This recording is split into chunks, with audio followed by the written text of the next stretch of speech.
back here on the GSMC Football Podcast. And for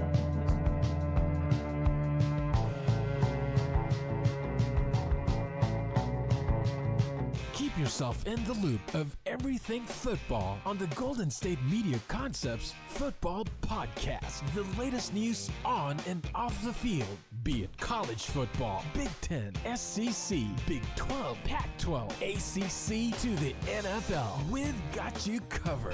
Listen to the Golden State Media Concepts Football Podcast.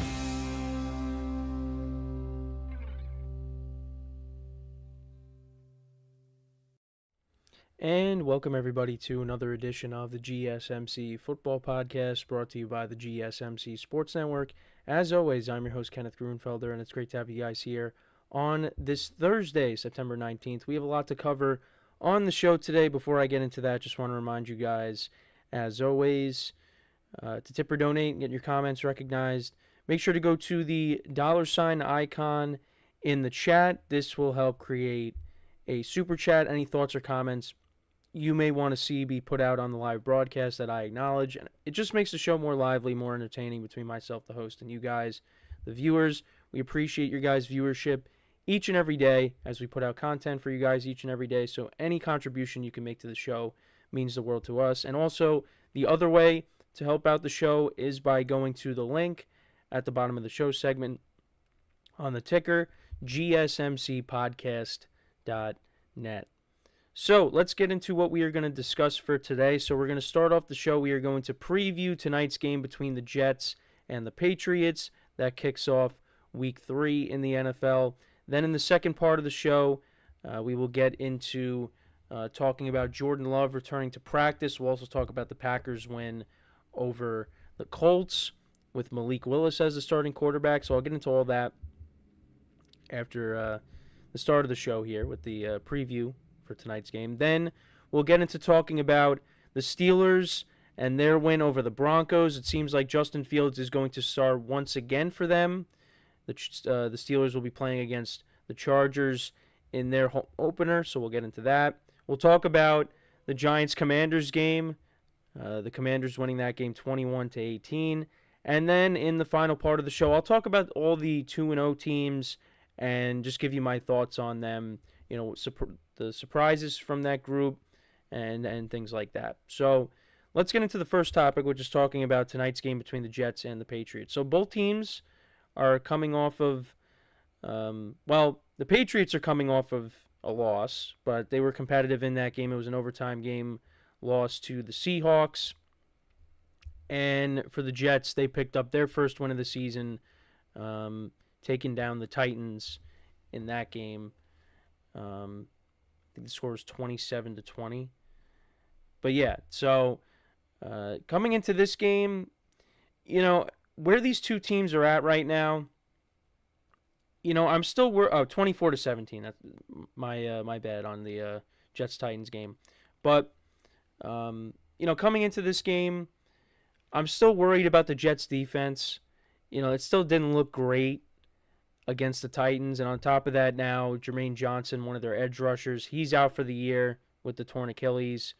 So, they're still looking for the pass rush. And on top of that, they're struggling against the run. And the Patriots have run the ball well in these first couple of games. And the Patriots have looked good these first two games. Now, not to say that, right now they're 1-1. They could very easily be 2-0. But, we'll see how it all shapes out at the end of the year.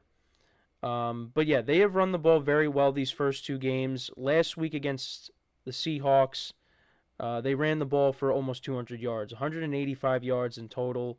Antonio Gibson had 96 yards on the ground, and Ramondre Stevenson had 81 yards on the ground and a touchdown. And the Jets are a defense that has struggled against the run early on. So that's something that, I want to keep an eye on. Right now, they are 24th against the run in this young season. They are giving up an average of 155 yards per game in terms of rushing yards. And in terms of points allowed, they're 25th. Passing yards, they're 17th. The Patriots are 25th, so maybe, Aaron Rodgers and this passing offense can continue to get it going, because it did look a little bit better against the Titans. I mean, it hasn't been bad. Rodgers has not played bad. Has he been great? No, but again, still trying to, get back into the swing of things, and against the Titans, it looked a little bit better. Completed some nice passes. Of course, the Breece Hall touchdown, that was nice to see. So, maybe this is a game tonight where it really gets going. The Patriots, because the Patriots are second against the run. They're only giving up an average of 58 rushing yards per game. Again, still a young season. Now they're going up against Breece Hall. And Braylon Allen looks like he's going to be a good player for them. He had 2 touchdowns in the game against the Titans. So we'll see how that goes. And the Patriots defense are 5th in points allowed. Although the Seahawks, did well against them in week 2. So, and then in terms of the offense, in terms of passing yards, the Patriots are 30th in passing yards per game. The Jets are 23rd. In terms of rushing yards per game, the Patriots are 4th in the NFL. The Jets are 26th.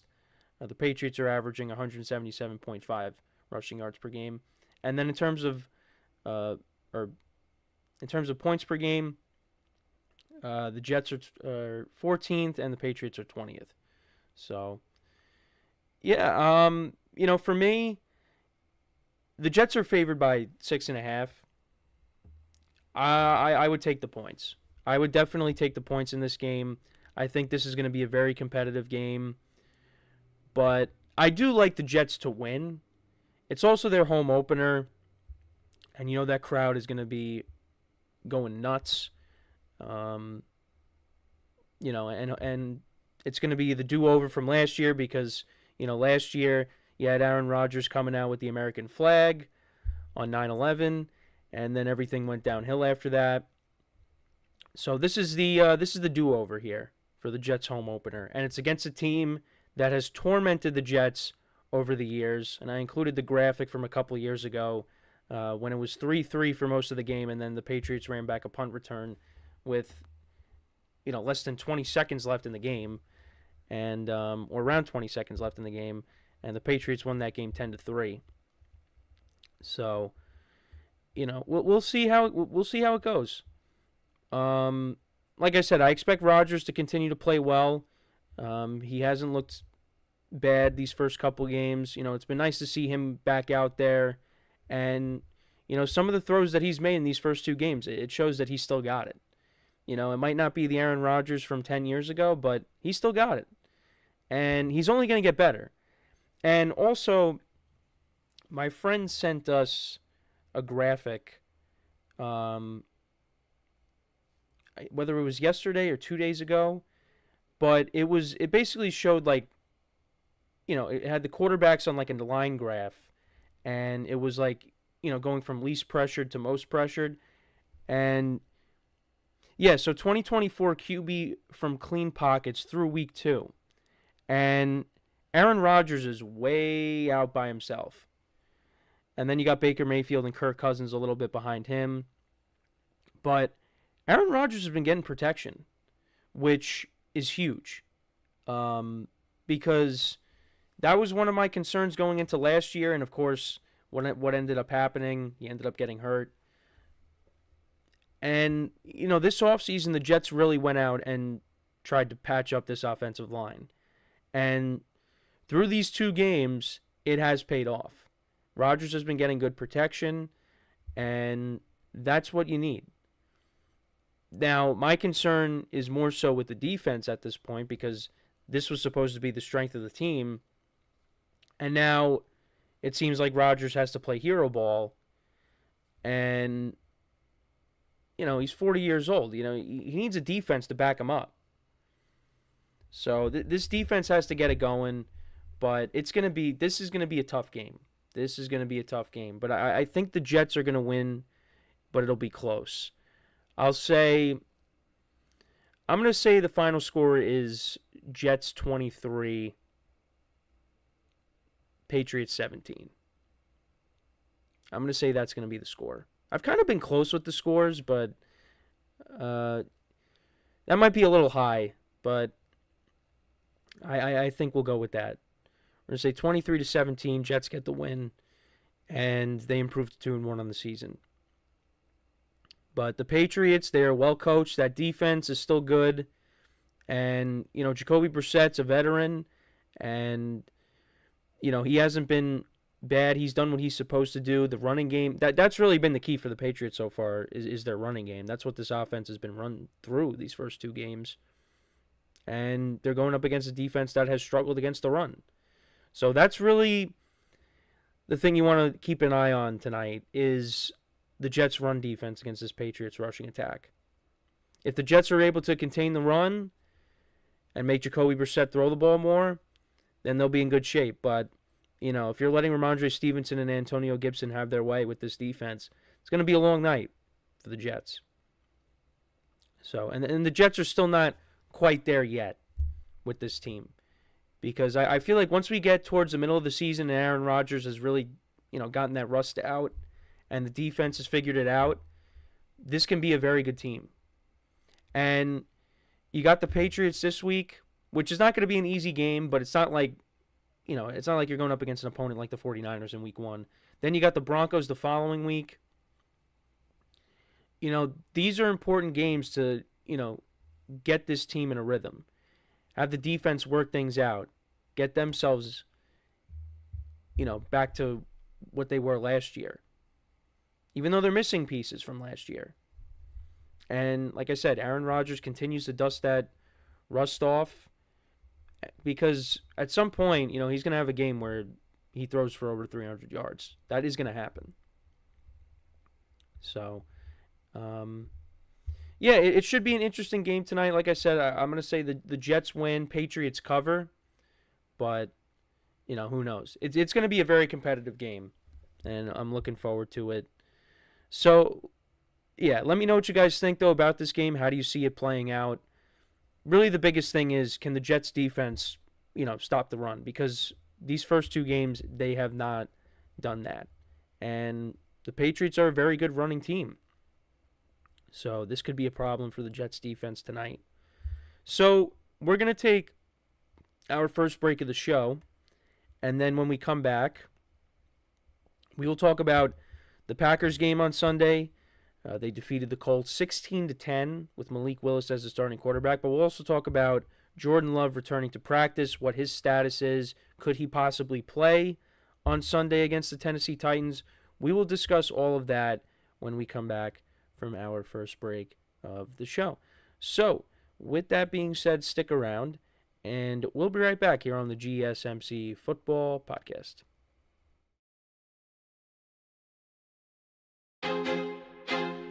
I feel like I'm losing my mind. Is everybody in the world blind? Please, Lord, give me a sign, a sign. I feel like I'm losing my mind. Is everybody in the world blind? Please, Lord, give me a sign, a sign. I wanna be the greatest. Everybody on the fake shit. I look around and feel like everybody is the fakest. I make this every day and I'm impatient, hoping one day I blow up from the basement. Statement, the top is so vacant. I don't hear shit that I think is amazing. Waiting for my day when I'm playing sold out shows for 1,000 faces. Hey, give me that crown, get in my way and to be put down. It ain't your place, all this my town. If I want that shit, then I'll get it right now. I'm losing it, the noose it fits. I'm losing shit, a stupid myth. You choose to live or choose to dip. You choose to fight or lose your grip and lose a gift. Oh. I feel like I'm losing my mind. Is everybody in the world blind? Please, Lord, give me a sign, a sign. I feel like I'm losing my mind. Is everybody in the world blind?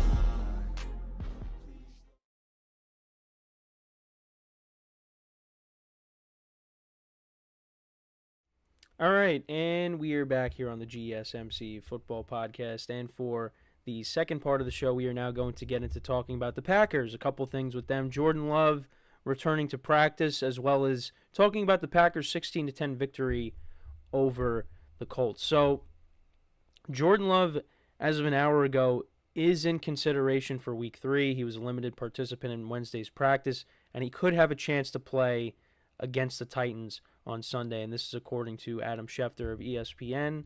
I wouldn't be surprised if he plays this week. One source tells Schefter it's definitely day by day, like Love said, and 50-50 at best right now.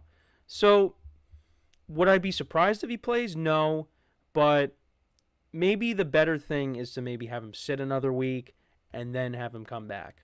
But this is big news for the Packers because when that injury first happened, you thought the worst because Jordan Love was really writhing in pain. He didn't get up right away, and you thought the worst. You thought it was an ACL, and, that ended up not being the case. The Packers avoided a major catastrophe. Now, he still ended up missing a game, but the Packers ended up winning that game, which, is very good because, you don't want to start off the season 0-2. And, obviously, if Jordan Love was out for the year, then, it's like, hey, this is what we got to do. But with your star quarterback out, you want to be able to tread water. And it doesn't seem like the Packers are really going to have to do that because now they just got to win here. And, they're going up against the Titans team where if Jordan Love doesn't play, the Titans have not looked great offensively. So that's a game maybe they could steal, and then you're 2-1, and Jordan Love comes back, and then you pick up from there. So, but yeah, this is very encouraging news for the Packers. And it's either he's going to come back this week or he's going to be back next week. That would be my guess. I would lean more towards he comes back next week, although I would like to see him play this week. But you want to make sure that he's fully healthy. He might not be fully healthy, but he might be close to that. So, that injury will probably still be lingering a little bit.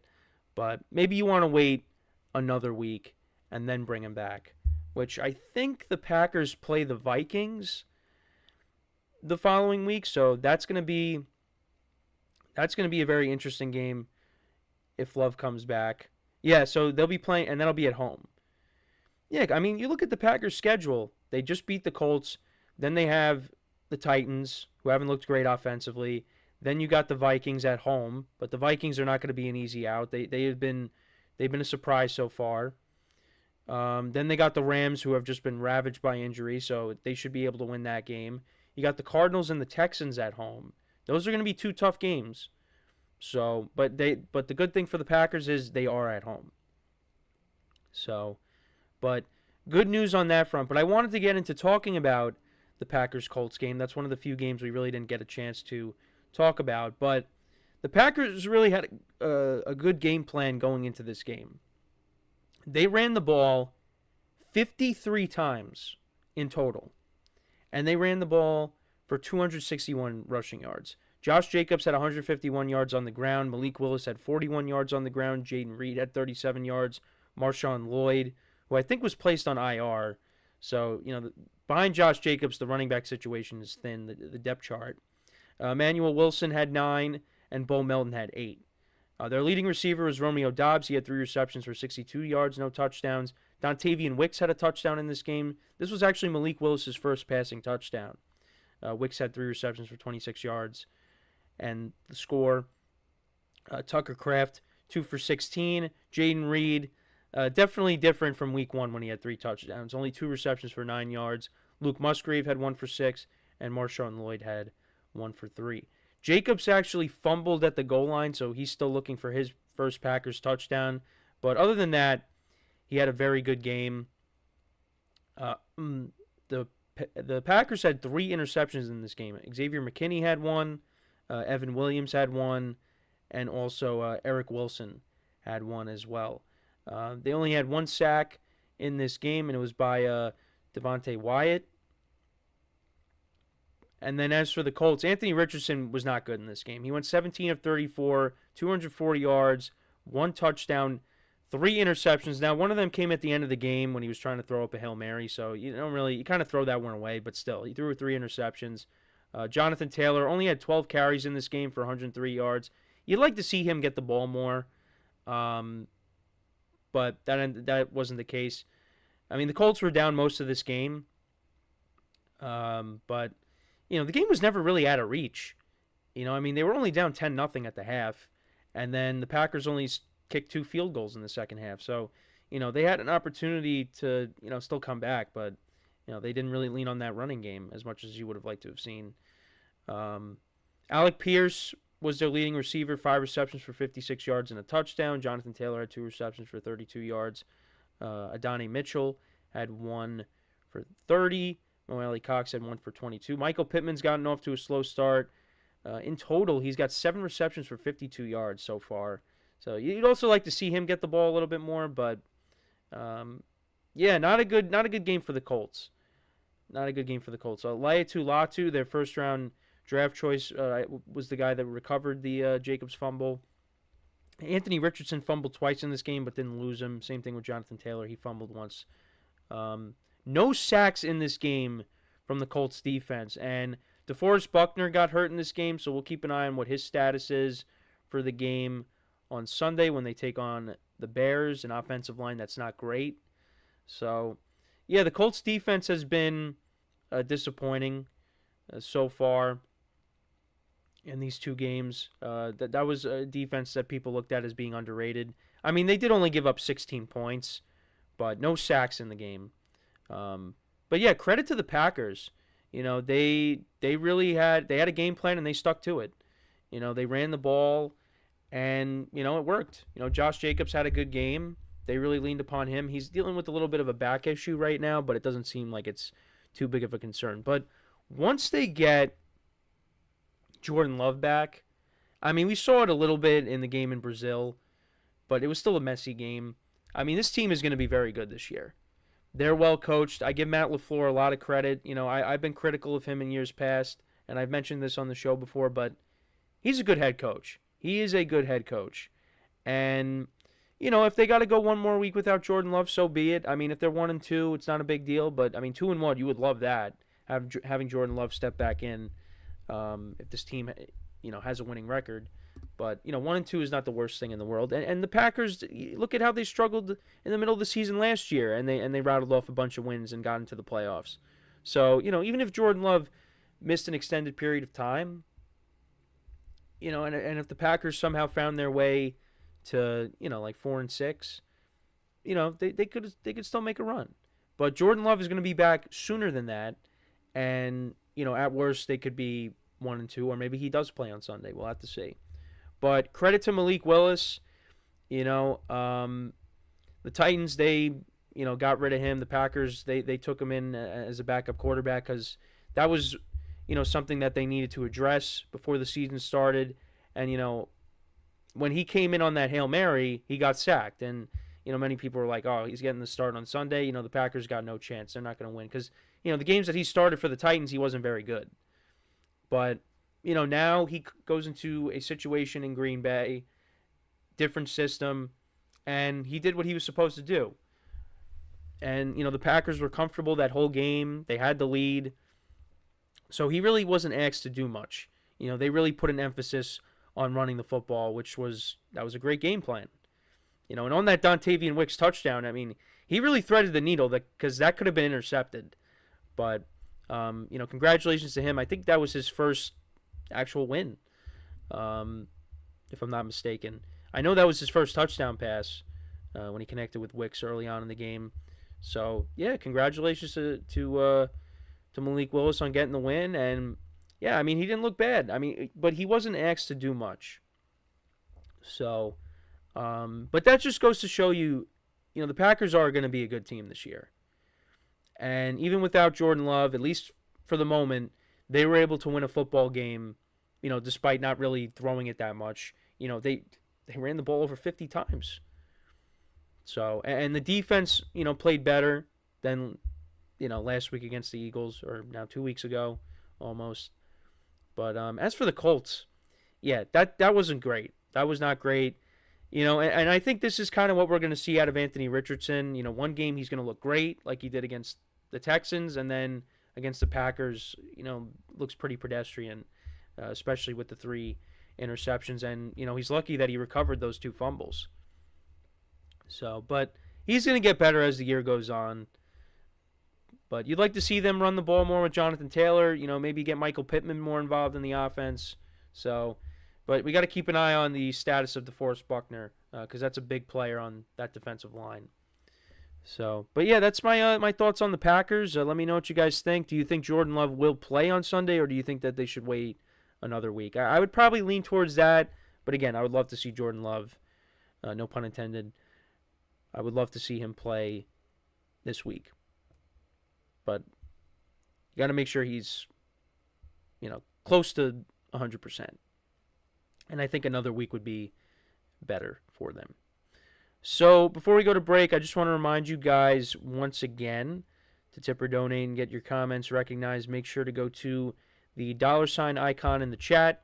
This will help create a super chat for you. Any thoughts or comments you may have throughout the show that I will acknowledge during the live broadcast. And it just makes the show more lively, more entertaining between myself, the host, and you guys, the viewers. We appreciate your guys' viewership each and every day. So any contribution you can make to the show means the world to us.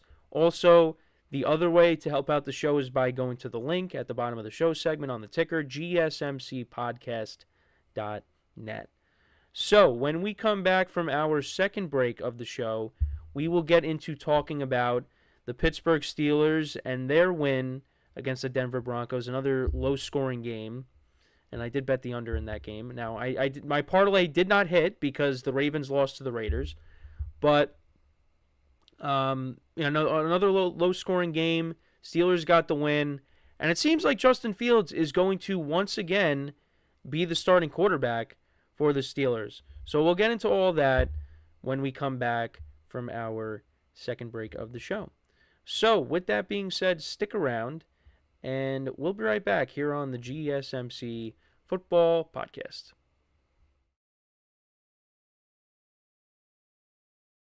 Looking for your daily fix of sports talk without having to pay for it? GSMC Sports Network is available on YouTube. Just search GSMC Sports Network. Get your fix of daily sports talk shows on YouTube, absolutely free. NFL, college football, NBA, MLB, MMA, UFC, fantasy football, and so much more. GSMC Sports Network has shows running all day long, with new sports shows starting every 2 hours. Just like on your favorite cable sports channel, except GSMC Sports Network is absolutely free. Just search GSMC Sports Network on YouTube to catch one of your new favorite shows, like the GSMC College Football Podcast, Chip Shot Football Podcast, Hoops and Heels Women's Sports Podcast, GSMC Basketball Podcast, and so many more. Check it out for yourself. GSMC Sports Network, now available on YouTube absolutely free. Search GSMC Sports Network on YouTube right now.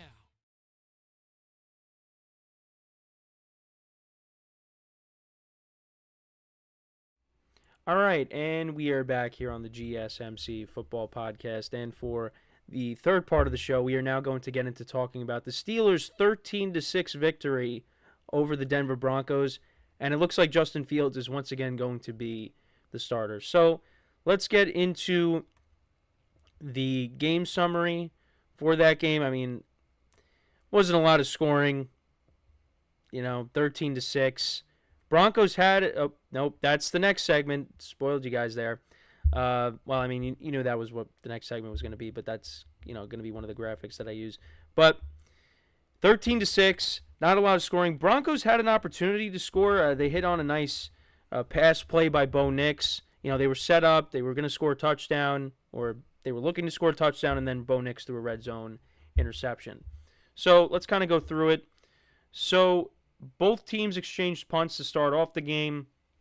The Steelers' second possession of the game, they went 12 plays, 78 yards, 7.5 minutes of time of possession down the field.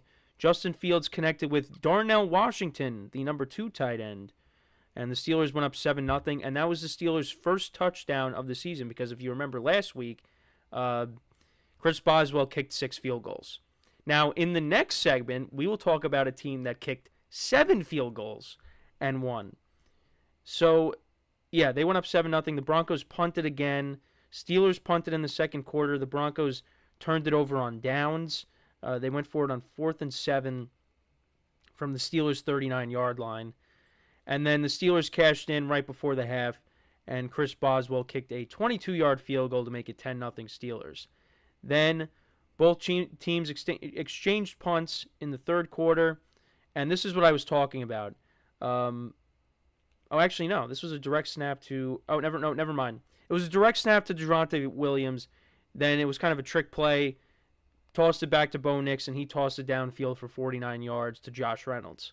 And that set them up in good field position to cash in, score a touchdown. Bo Nix tried to hit Cortland Sutton, but he was intercepted, and the Broncos continued to be shut out in this game.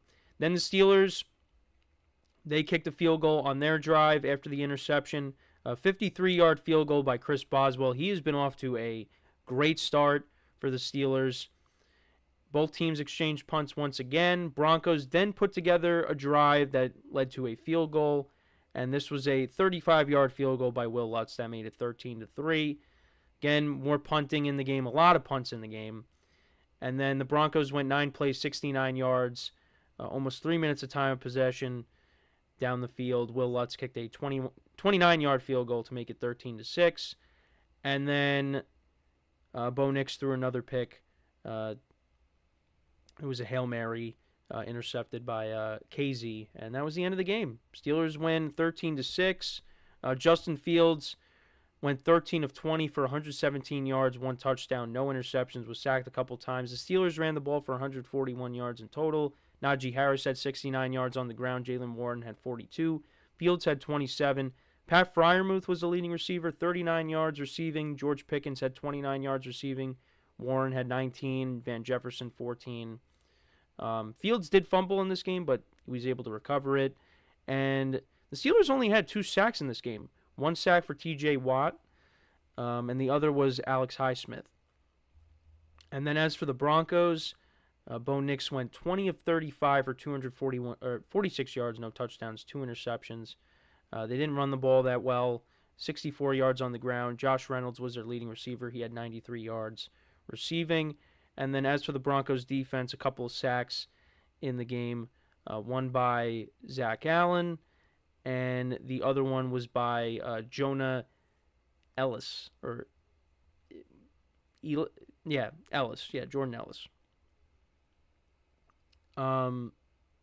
So, yeah, I mean, very low-scoring game. Or Jonah Ellis. I said Jordan Ellis. Jonah Ellis. But, yeah, very low-scoring game. And the Steelers, they are number 1 in the AFC North. 2-0. And we'll talk about them a little bit later. But you got the Browns who are 1-1, and you got the Ravens and the Bengals who are 0-2. And you didn't know what to expect so far. I mean, the Steelers, Russell Wilson was going to be the starter, and he hasn't played. And listen, if the Steelers win their home opener and you're 3-0, you're not going to pull the plug on this. But I think, at least, I'm getting the sense that it's kind of going to be a week-to-week thing. Like, as long as they're winning games, they're not going to make a change.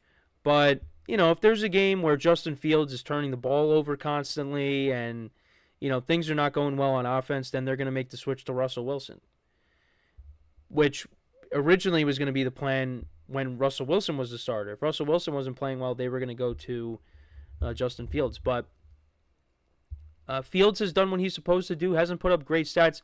He did hit 1 pass, which was really impressive. He rolled out, and he threw it down the sideline to George Pickens, and it was a great play. Pickens caught it, and I was like, wow, that was a great play by Fields. But, of course, it gets called back because there was a penalty. I forget what the penalty was, but that was a great play by Fields, and that ended up getting called back. So his stats would have looked a little bit better. Maybe the Steelers would have scored more points on that drive, but because they were, in field goal range, and then they ended up not doing anything on that drive. But Fields has made some good plays. I mean, I'd like to see him, at times, I want to see the rushing stats up, too, for him, because that's what makes him so dangerous. I don't think he's been bad throwing the football. Can he be better? Absolutely. But, right now, the Steelers are winning these low-scoring games. They're trying to, limit the mistakes.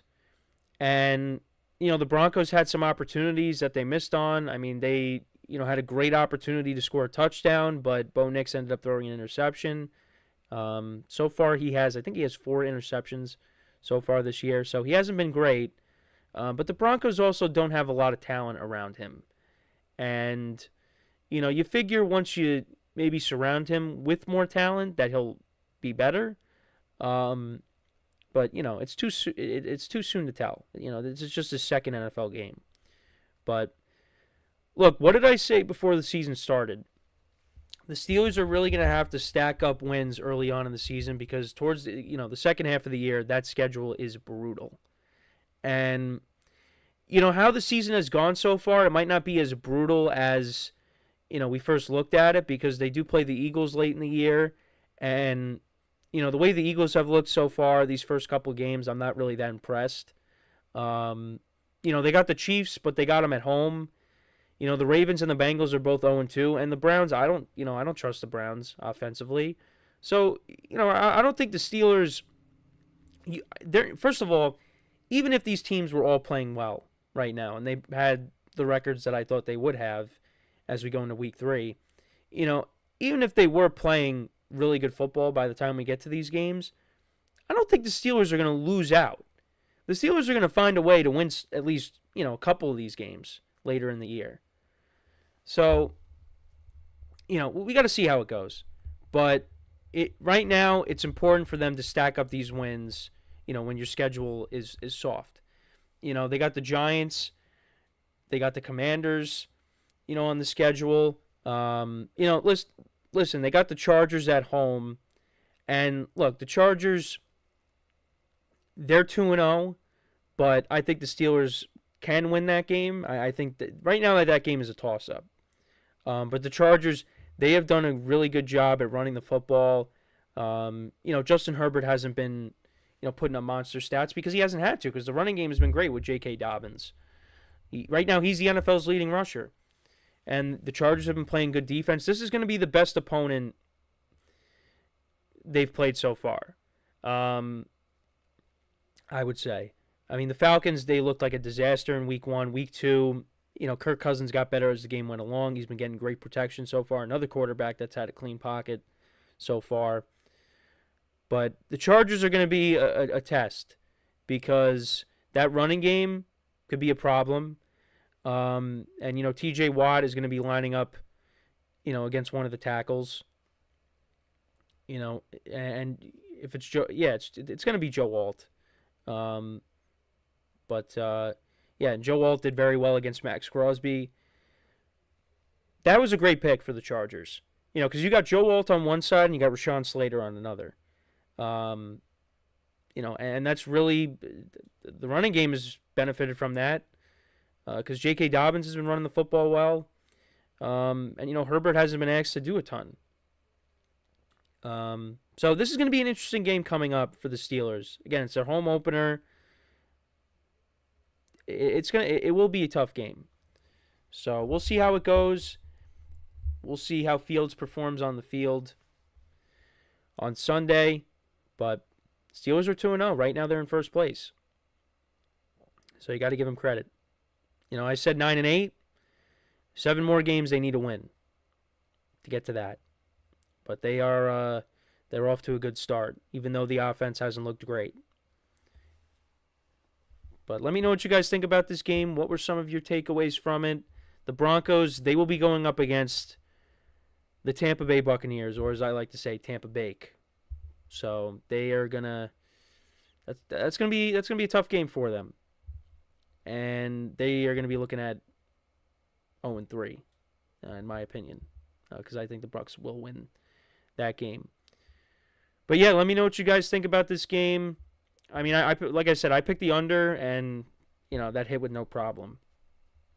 So yeah, we're gonna take our next break. When we come back, we will talk about the Giants and the Commanders. We will talk about this game. This is the last game recap that I'm going to be doing for the week. And, how fitting. We'll get into it. We'll talk about what happened. The Giants, they scored 3 touchdowns in this game, but they still ended up losing the football game. And we will get into all the specifics and, what happened in this game. Why did this happen? We'll get into all that when we come back. So, with that being said, stick around, and we'll be right back here on the GSMC Football Podcast.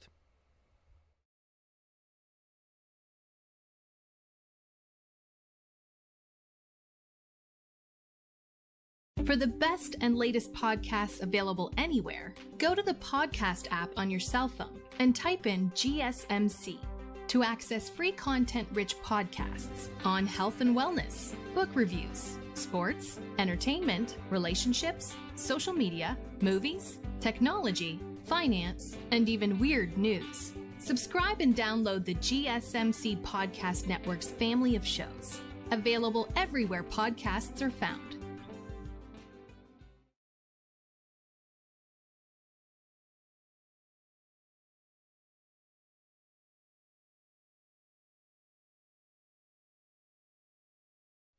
All right, and we are back here on the GSMC Football Podcast, and for the fourth part of the show, we are going to get into talking about the Giants falling to 0-2 despite scoring 3 touchdowns in the game, losing to the Commanders, a team that they have owned for years now.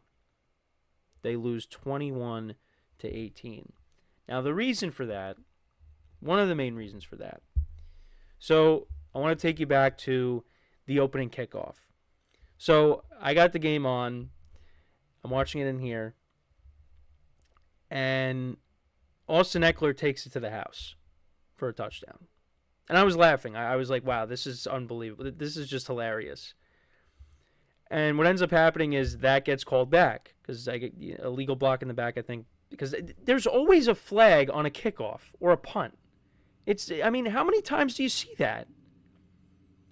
But, of course, there was a penalty, so the Giants caught a break, and there was no touchdown. Commanders ended up scoring no touchdowns in the game. But what ends up happening on the play is Graham Gano, their kicker, gets hurt. And he's out for the game. Out. Now, he was already, dealing with a little bit of a groin injury going into this game. He was hurt all week. But, the Giants didn't seem like it was that big of a concern. And they felt like he was going to be okay for this game and that nothing was going to happen. However, that was not the case. He was out for the rest of the game, and the Giants had no kicker. So what they ended up doing was they had their punter attempt an extra point, and he ended up missing it. And from that point on, the Giants just, when they would score a touchdown, the remaining 2 touchdowns, they did not attempt another extra point. They just kept lining up and going for 2, and they didn't convert ever. And ultimately, that led to a loss because the Commanders, they kicked 7 field goals. By the way, the Commanders had a new kicker in this game. So they picked up Austin Seibert, and he went 7 of 7. So if you had him in fantasy, you were very happy with his production. And looking at the statistics of the game, well, actually, before I get into that, so the Giants had the ball late in the game. The game was tied, and they were well in the field goal range. The problem was they don't have a kicker, so they went for it on 4th and 4, and Daniel Jones, threw a nice pass to Malik Neighbors on the sideline. He was wide open, and Malik Neighbors dropped the ball. Commanders, they took over. Jaden Daniels, second play of that drive, he connects with Noah Brown for 34 yards. They get into field goal range. They get to the Giants' 12, and Seibert kicks the game-winning field goal. Now, let's get into the statistics for the game. Daniel Jones went 16 to 28, 178 yards, 2 touchdowns, no interceptions. Was better than he was last week, or in week 1 against the Vikings, but still not great. The Giants ran the ball for 129 yards. Devin Singletary had a nice game, 95 yards on the ground and a touchdown. He did fumble in the game. But Malik Neighbors, he was great in this game. He was one of the bright spots of this Giants loss. And the Giants look like they have a good player with him And you saw this a little bit beforehand. But yeah, 10 receptions. He was targeted 18 times, 127 yards, and a touchdown. You would like to see some of the other guys getting the ball too. I mean, you can't just be relying on one guy on offense, which is kind of what the Giants were doing, in previous seasons with Saquon Barkley. Now Malik Neighbors picks up where Barkley left off. Well, the other thing too you could say is, well, Neighbors dropped the ball and Barkley dropped the ball on Monday, so that's nice. But yeah, Darius Slayton had 3 receptions for 33 yards. Wan'Dale Robinson had 2 receptions for 18 yards. Also had a touchdown. Neighbors also had a touchdown in this game as well. It says it right there. But the Giants as a team, though, they did get 5 sacks in the game. Jason Pinnock had 2. Micah McFadden had 1. Drew Phillips, their corner, had 1. And Bobby Okereke had 1 as well. But the Giants got absolutely destroyed in the ground game. The Commanders ran the ball for 215 yards. Brian Robinson Jr. had 133 yards rushing. Jane Daniels had 44. Austin Eckler had 38. The leading receiver was Zach Ertz with 62 yards. Yeah. The Giants' defense has been a disappointment to start off this year. And they got to figure it out. And, this season is quickly unraveling. For me, their season is pretty much over. I feel like they're going to win a game at some point, but they got a brutal stretch coming up. I mean, they got the Browns this week in Cleveland against a very good defense. They got the Cowboys who own them on Thursday night the following week, which is going to be a short week. Who else do they have?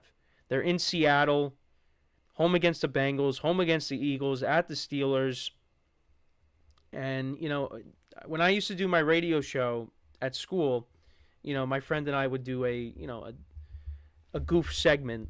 It wasn't really a segment, but we would just do it anyways because it was funny. Where are the wins coming from? That was what the segment was called. Now, a lot of people say that. It's not like, we created this brand new segment. It was kind of a spoof segment because, it was funny. And where are the wins coming from for the Giants? Now, believe it or not, I actually do think that they could beat the Browns. I think they could because the Browns' offense has still not been great. However, you could say, well, the Giants' offense has not been great. It looked a little bit better, but that's because of Malik Neighbors. And they were going up against a team that Daniel Jones does well against. They couldn't win that game. Now, what I don't understand is how the Giants didn't suit up another kicker. And I know there are people that have different opinions on it, but if you know that your guy is hurt, and Brian Dable was not having it when he was, taking questions on this topic. He was not having it. But you should have another kicker prepared just in case Graham Gano gets hurt. But they figured, we don't need to worry about it. Well, guess what? This costed the Giants the game. If they have a kicker, they're winning this game.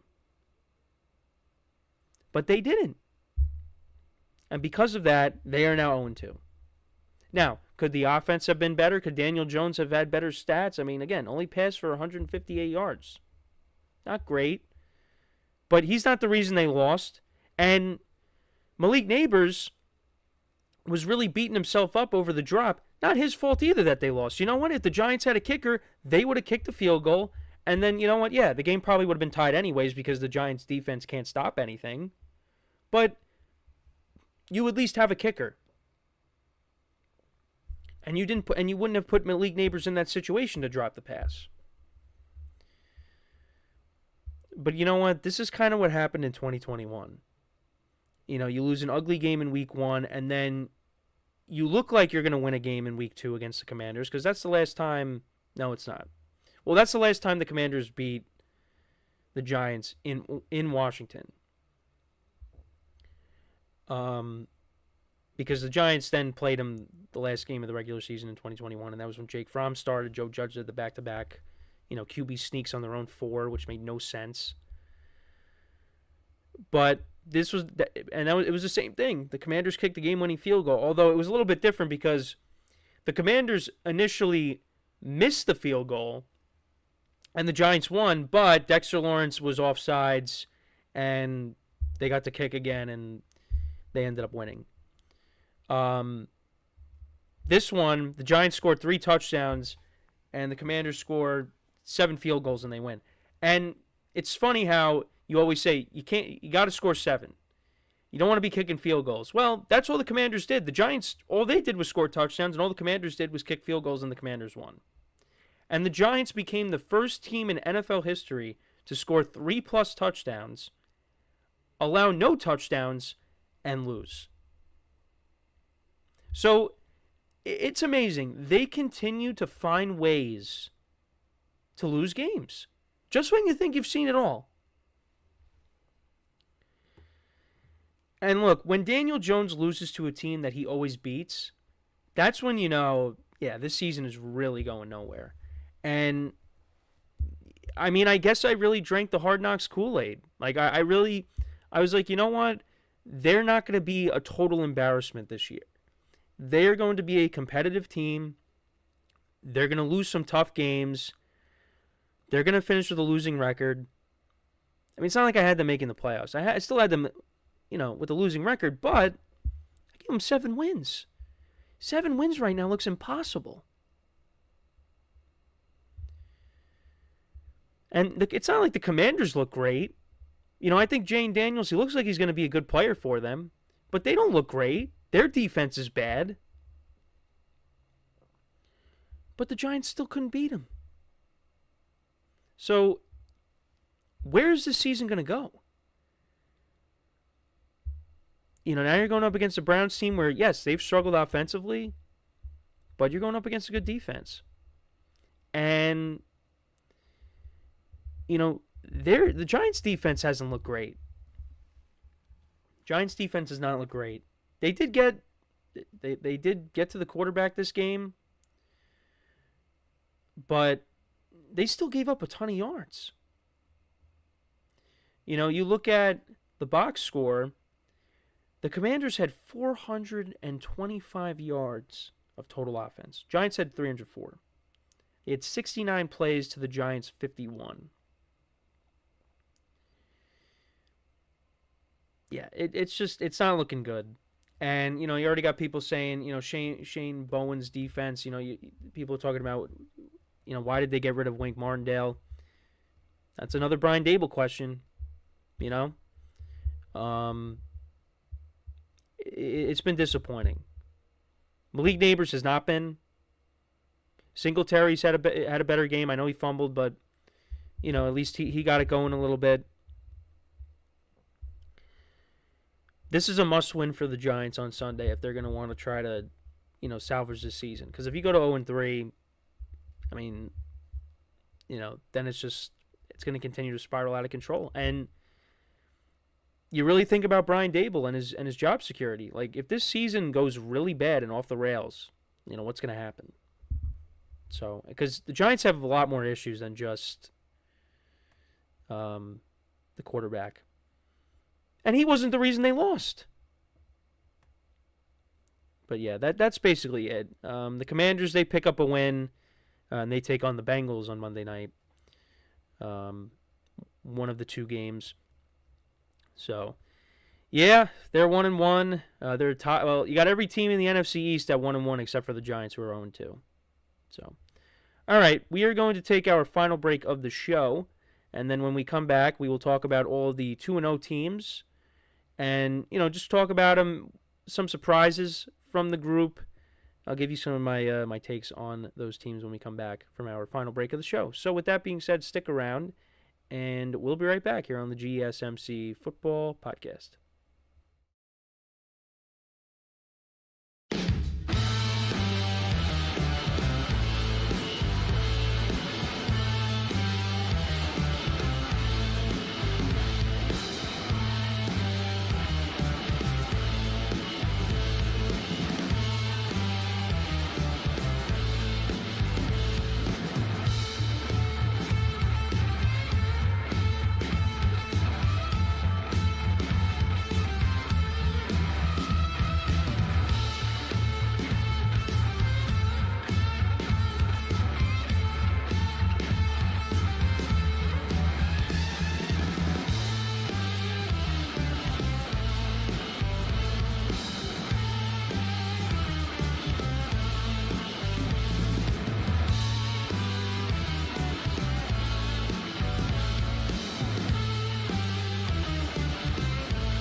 All right, and we are back here on the GSMC Football Podcast. And for the final part of the show, we are now going to get into talking about all of the 2-0 teams, talk about some of the surprises from the group, things like that. So we'll start off with the NFC. And surprisingly, yeah, I mean, the group that is 2-0, it kind of is a surprise. Because, going into the year, I had the Lions, the 49ers, the Eagles. Those were like the top teams. Now, it's still going to most likely, finish that way. But, yeah, 2-0. You got the Vikings, you got the Saints, the Buccaneers, and the Seahawks. Those are your 2-0 teams. So who would have said that was going to happen? We'll start off with the Vikings. They got their first win against the Giants in Week 1, which not overly surprised by. But this past week, they really were impressive against the 49ers. This is a good roster. They're well coached. And, Sam Darnold, he's played well these first couple games. And they're only going to get better because once you get Jordan Addison back, you get TJ Hawkinson back. I mean, I've said this a million times. But you get those guys back, and you hope Justin Jefferson, is healthy. And he didn't seem overly concerned over his injury, injured his quad in the game against the 49ers. But, you get all those guys back. I mean, this could be a wild card team. This could definitely be a wild card team. How the season has started off so far, I mean, I had the Rams making the playoffs. They look like they're not going anywhere this year. The way the team is just dealing with a ton of injuries at the moment. But I like what I'm seeing from the Vikings so far. And you got Aaron Jones and Ty Chandler running the football well for them early on. And they're backed by a good defense. So, yeah, I mean, I'm impressed with what they're doing. I'm kind of surprised that, I think that, I mean, you would have thought they'd be 1-1 playing against the 49ers, but the 49ers have not looked great so far. So, yeah, and then another surprise is the Saints, how they've started off. I mean, 40 points in back-to-back weeks. Now, against the Panthers, you're like, okay, the Panthers are not good. But, 44 points on the Cowboys in Jerry World, that was an eye-opener. And Derek Carr is playing really well to start off the year. Alvin Kamara looks like his old self. Rashid Shaheed has gotten off to a great start. So many big plays down the field with him. Yeah, it's and you got that defense that, they still got some veterans on that team. Cameron Jordan. You got to like what you're seeing from the Saints so far. They have carried over that momentum from last year. They have. Now, is it going to continue throughout the whole season? No. I mean, at some point, they are going to regress back to the mean. But right now, you got to like what you're seeing from them. And the Buccaneers, they're 2-0. Week 1 against the Commanders, I had them winning that game. But against the Lions, avenging that playoff loss, by going back to Detroit, that was definitely a little bit of an eye-opener. I mean, the Lions right now are not playing great offensively. Well, Jared Goff has not looked great the first 2 weeks. But, yeah, I mean, you got the Saints and the Buccaneers at the top of the division. Falcons 1-1. But got to like what the Bucs are doing. And they were able to win despite all the injuries that they were dealing with, particularly on defense. So, yeah, Derek Carr and Baker Mayfield right now, they are looking really good. Baker right now to start off the year, he's got 5 touchdowns to 1 interception. And Derek Carr, he has 5 touchdowns to 1 interception as well. So they both have been playing well, and we'll see if they can continue that. The Seahawks are 2-0. They're on top of the NFC West. They didn't look great in Week 1 against the Broncos, but looked a little bit better against the Patriots in Foxborough against a good defense. So, yeah, good start for Mike McDonald. Geno Smith has been okay. Again, was a little bit better this past week against the Pats. He's got a touchdown to interception ratio of 2-1. They were without Kenneth Walker on Sunday, so once they get him back, you'll have your full arsenal of weapons once again. And, the Seahawks have a good defense as well. So, yeah, I mean, I can't really say I'm surprised that the Seahawks are 2-0 based off of the schedule, but it's just kind of surprising just the teams that are 2-0 right now in the NFC. Because there's no 49ers, there's no Rams, no Cowboys, no Eagles, no Lions or Packers. It's the Vikings, Saints, Buccaneers, and Seahawks. Now, this is just what the segment is. It's just talking about the 2-0 teams. Things are going to change. When we look back at this again, several weeks from now, it's going to look very different. So then we go to the AFC. You got, now it's a little less surprising. You got the Bills at 2-0, the Chiefs are 2-0, the Chargers, the Texans, and the Steelers. Now, with the Chargers, based off of their schedule, yeah, I mean, I kind of would have expected them to be 2-0, I think. I mean, maybe they could have lost to the Raiders, but the Raiders did not look great in that game. But, yeah, I mean, credit to Jim Harbaugh. He's already doing wonders with that team. The Chargers' ground game has been very efficient so far this year, and that's, what Jim Harbaugh is all about, is running the football. And he's got probably the best quarterback that he has, been a head coach of in Justin Herbert.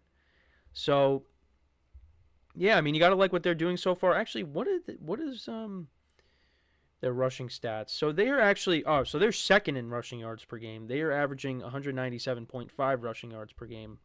But yeah, J.K. Dobbins has looked really good. I mean, the Joe Alt pick, we talked about it. I mean, having him and Rashawn Slater as your two tackles, I mean, that's, you love that. And the Chargers defense hasn't looked bad so far. I mean, you went up against the Raiders and the Panthers. And now you're going up against Justin Fields and the Steelers, and their offense hasn't looked great. So, yeah, good for the Chargers. Also, the Steelers, speaking of them, they're off to a 2-0 start as well. Justin Fields continues to, manage the game. And that Steelers defense continues to play well. Chris Boswell has gotten off to a great start, their kicker. Right now, they're in first place.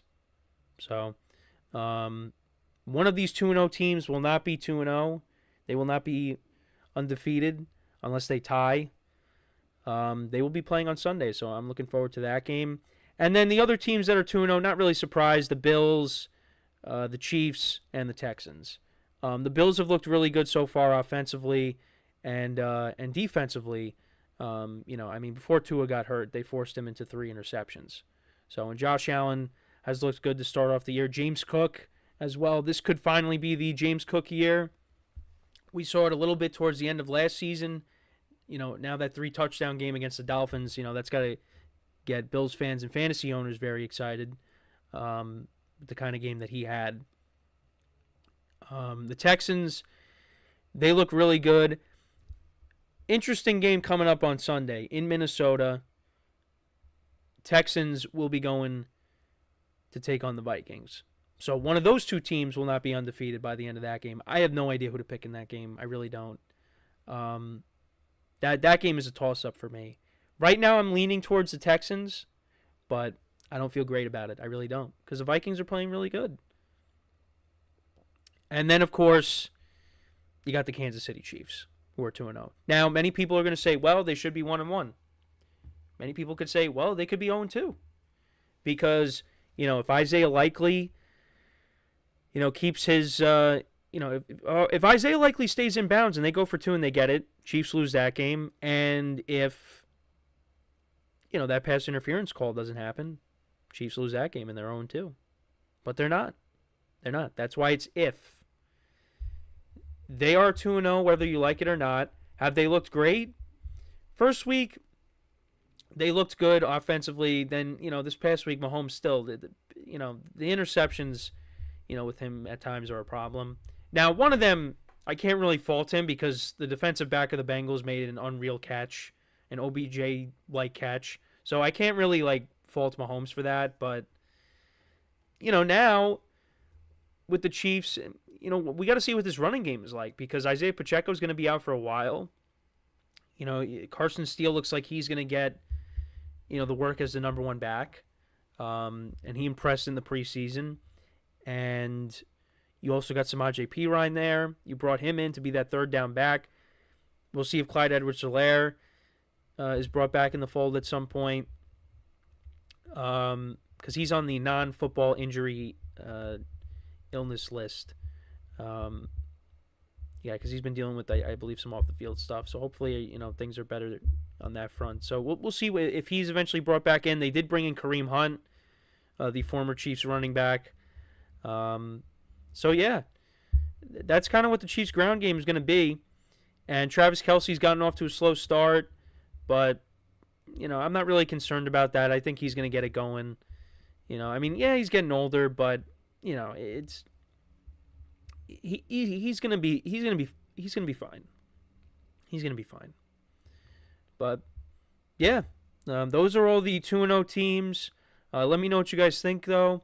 What is the most surprising 2-0 team of the group? I'd probably say it's the Saints, honestly. Just because how they've performed these first couple weeks. Back-to-back 40-point games. Maybe you could say the Vikings also, because they beat the 49ers. But you know what? The Vikings beat the 49ers last year, too. But, that's basically it with that topic, and that's basically it for the show for today. I thank you guys for tuning in. Make sure to check out all the other shows as well. Give the other shows some love. And, so with that is all the time that we have for today. Again, thank you guys for tuning in. We'll be back again tomorrow, 10:30 a.m. Eastern Time. We'll be doing a lot of picks for the rest of the games for this week. We'll talk about college as well. Look at some of the big matchups there. So until then, I'm Kenneth Grunfelder signing off from the GSMC Football Podcast, brought to you by the GSMC Sports Network. Have a good day. Enjoy the game tonight, and I will talk to you guys tomorrow. Take care.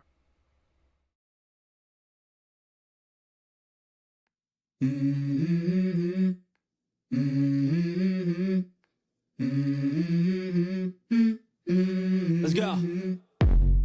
I wake up to a little bit of drool on my pillow, feel like it's gonna be a bad day. Yeah, I'm tired of shit, and the coffee ain't hit yet, damn, ain't that great.